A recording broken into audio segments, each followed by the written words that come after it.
Have you heard the current claims made? Everything was essentially invented in the United States. Regardless of whether that made you chuckle, wince, or roll your eyes, beneath all the commotion is something much more serious. In the summer of 2025, we're witnessing something quite different, from bustling beaches, congested airports, and long queues at amusement parks. Quiet. Hotel lobbies are empty, flights were cancelled, whole cities are suffering in silence. This isn't a passing travel fad or a weather problem. Most people aren't even aware of how awful things are getting, yet it's a collapse. The amount of lost revenue is in the billions. Whole industries are collapsing. Travelers from all around the world, particularly those from important nations like Canada, are opting to spend their money abroad rather than simply avoiding the US. Why? In this video, we're going to examine that very topic. We are revealing a tourism industry that is not only suffering, but is collapsing, from politics and worldwide perception to startling statistics and first-hand accounts from tourists.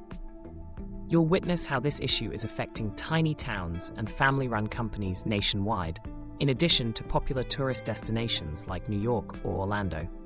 This is the film to see if you are concerned about travel, the economy, or just knowing what's happening behind the scenes. Remember to press the like button.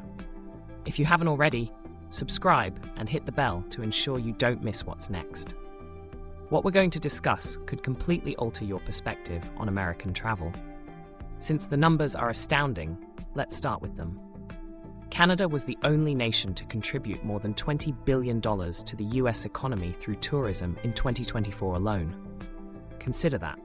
In one nation, such an amount includes everything from lodging to dining, theme park admission, shopping trips, gas stations, and even national park admission costs. All of this combined to support at least 140,000 jobs. However, that figure is falling this year.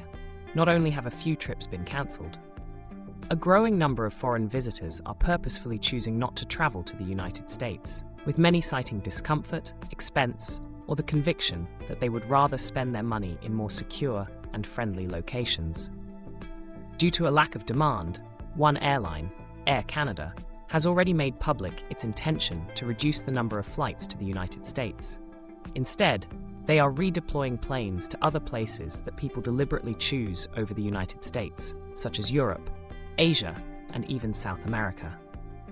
This summer isn't only going to be slow. There has been a sharp decline in global traveler interest, and it gets worse. On social media and travel forums, thousands of people have posted comments stating that they have already cancelled planned vacations to the US. Some talked about $3,000 vacations.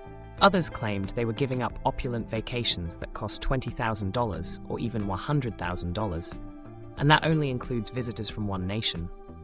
Consider the magnitude of this change on a global scale. What occurs then if that type of money vanishes? Companies suffer. Workers are let go. Millions are lost by cities. There is hardly any mention of local economies shrinking in the mainstream headlines. This isn't an attempt to incite fear. It is currently taking place. Furthermore, this might mark the start of a long-term collapse of what was once one of America's most reliable economic engines, unless something is done quickly. Now, let's focus on the everyday lives of those affected by this collapse first, moving past the billion-dollar headlines. Because of all the discussion about cancelled trips and lost money, the people who are suffering the most are small business owners and employees. Imagine a bed and breakfast in coastal Maine that is run by a family. By April of last year, they had a full schedule. In mid-July, half of their rooms are vacant this year. It's more than just lost money. That includes their children's school supplies, groceries, and rent slipping away. Or consider a server at an Orlando restaurant. She's lost nearly half of her weekly tips as fewer tourists throng the hotels and parks. Now that living expenses have increased, she must decide between keeping her car fueled for work and paying her phone bill. The ripple effect is evident in cities like New York City, Miami, Las Vegas, and even smaller villages close to national parks. Jobs vanish along with tourists. Many seasonal workers, including tour guides, shuttle drivers, hotel housekeepers, and merchants, suddenly lose their jobs. It's not just people either. The local economy is starting to falter. Some tiny towns are struggling financially since they were established almost completely on tourism and depend on summer visitors to survive the winter. Deferred maintenance, fewer city services, and empty shops.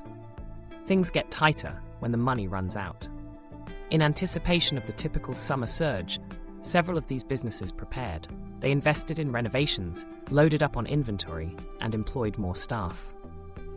They trusted the media's assurances that things will improve in the spring, but they were wrong. There might not be a next season for many. It's not only a calm summer, it's a warning indicator that the harm is more extensive than anticipated and is affecting areas that cannot afford to lose even one tourist, much less thousands.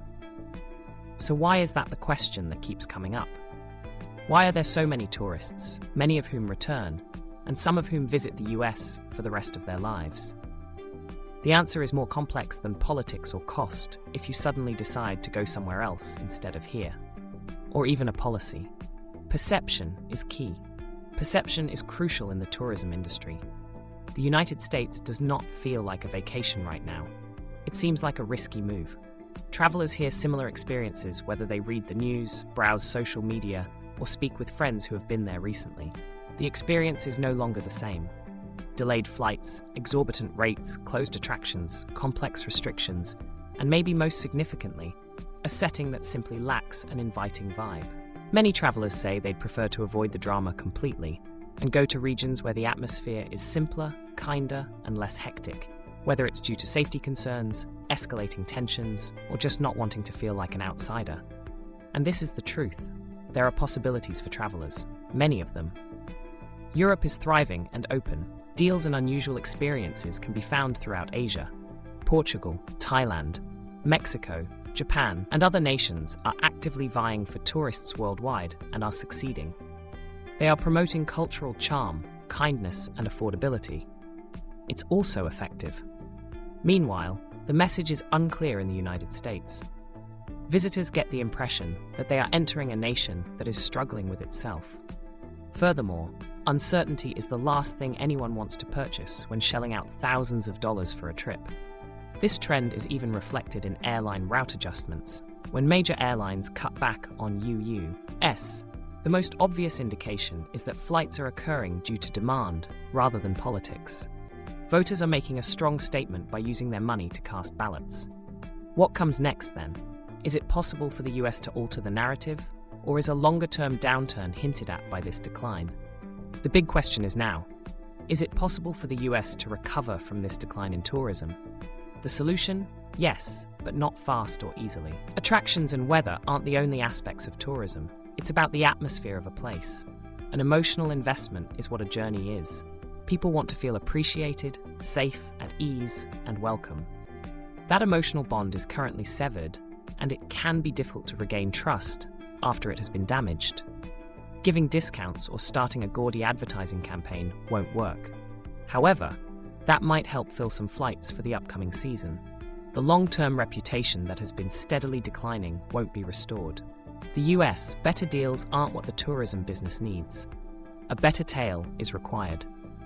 The story starts by demonstrating to the world that the nation wants them here, not just for their money, but for themselves. It denotes stability, friendliness, and constancy. It entails ensuring that a family from Seoul, Paris, or Ontario may travel there without worrying about whether they will end up regretting it. It also entails paying attention to the critique. There is a pattern behind every travel cancellation and every social media post about a bad experience.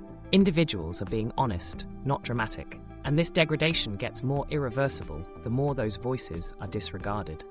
Businesses, city officials, and tourism boards across the country are currently facing challenges. Many people are. It will be better the following season, that things will change. However, optimism isn't a strategy. It's an action. What will it take to return the world to the United States, then?